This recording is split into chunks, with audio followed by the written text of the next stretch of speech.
we've been working with Deputy Secretary Jenkins for the last 3 to 4 weeks, meeting with Secretary Merrick, the Secretary of Commerce and Trade, as well as other secretaries from the administration on their input and feedback for the Virginia Energy Plan.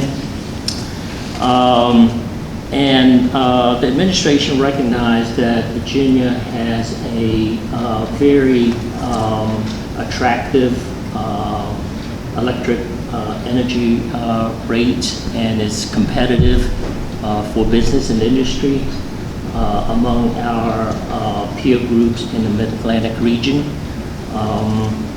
And furthermore, the administration feels strongly that the energy policy going forward needs to be diversified, not only for the volatility that Tom and Jean pointed out just earlier, but also for security and resiliency as well. So that diversity would include nuclear technology as well as natural gas energy sources. The administration wants an energy policy that enables informed energy policy decisions based on data and metrics. So to that end, our agency will procure expert technical services from consultants to help us with empirical analysis on developing models, doing sensitivity analysis and scenarios, evaluations of existing energy policy as well as proposed energy policies going forward. So that would be all the things that we would look at to improve economic development in general, but rural in particular, as well as retaining and improving our existing attractiveness for rates and job creation.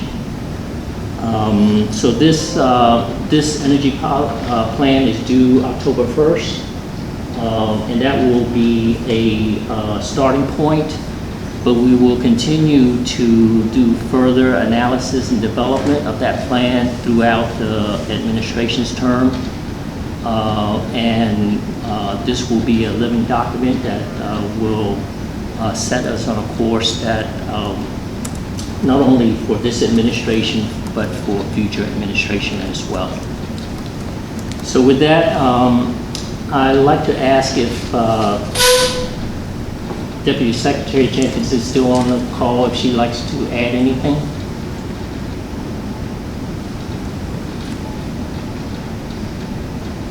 Okay. Great. Well, thank you. So I think there was a couple points I wanted to summarize just so we know, so everybody on the phone. So the plan is due on October 1st.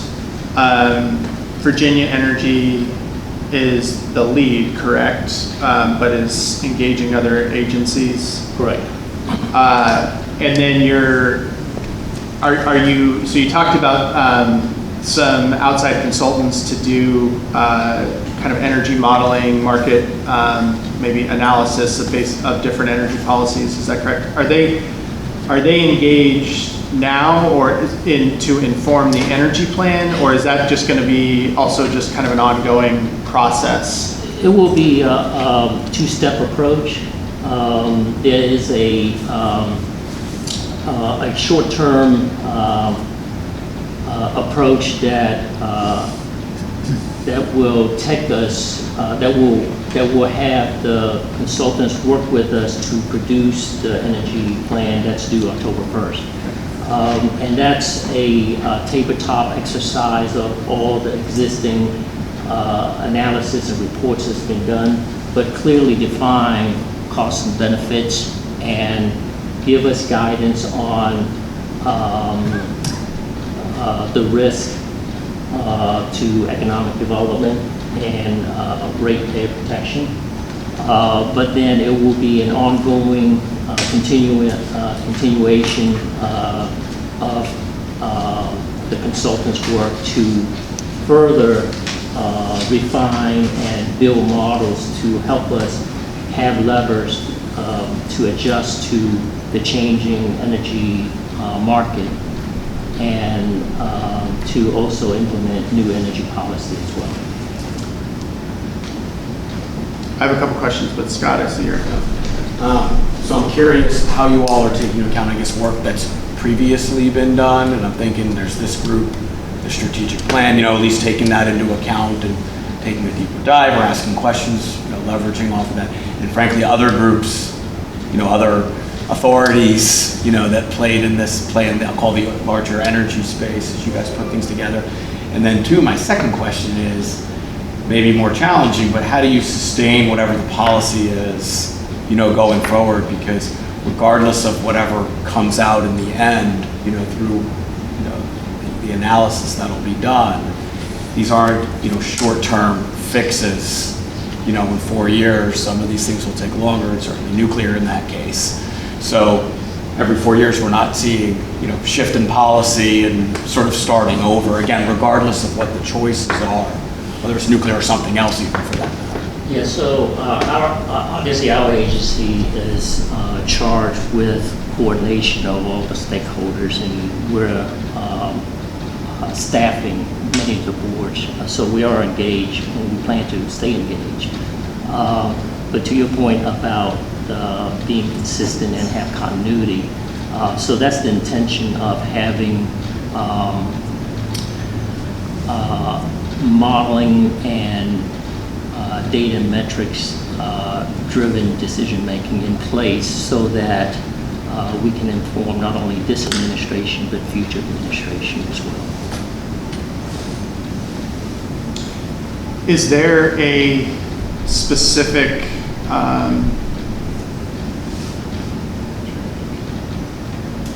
so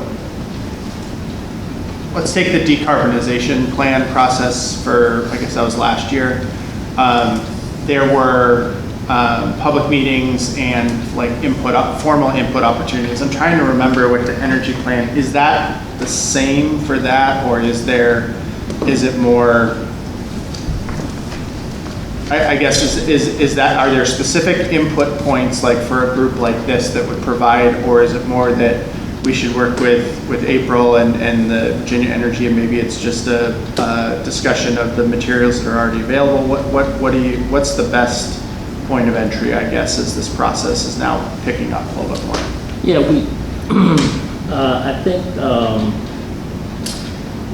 there was a lack of representation from the last plan, and that is one thing that this administration wants to correct, and to reach out to not only this board but other boards as well. But to your point about decarbonization, I'm not sure what that question is, but well, they had kind of a formal process. There was I think there were a couple public meetings. There was a comment period deadline. I don't think the Virginia Energy Plan is similar to that. It's not a public process, I believe.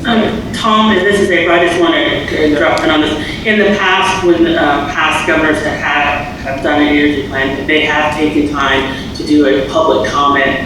Actually, I think last time the governor did meetings across the state, I think the last two governors did, and are you guys going to be able to do meetings like that where we're able to provide comments from our side on the energy plan? Yes, that's the intention, although it will be a little bit different this time, I believe. The full decision hasn't been made, but it is more likely that it will be a form of less in-person meetings, and to provide public feedback and comments, but more of a virtual presence. So that way we can have more and reach out to more people. And another question for you. Although, are you focusing on actually how what energy and what things to focus on, but will you all be looking at workforce needs as well? Yes, April, thanks for bringing that up. That's a key element of the energy plan as well, yes.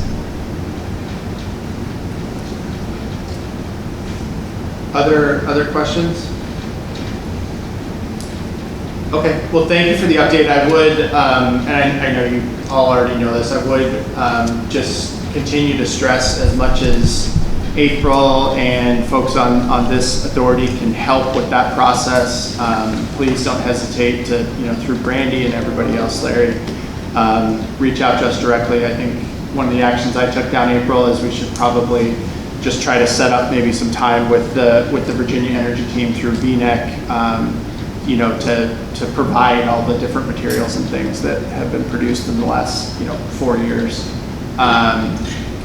Yeah, I would love to take the time to update on all of our activities so this administration is aware of what we've been doing the last few years and the strides we've made. Yeah. Yeah, I would say that, we welcome that and we encourage that. And,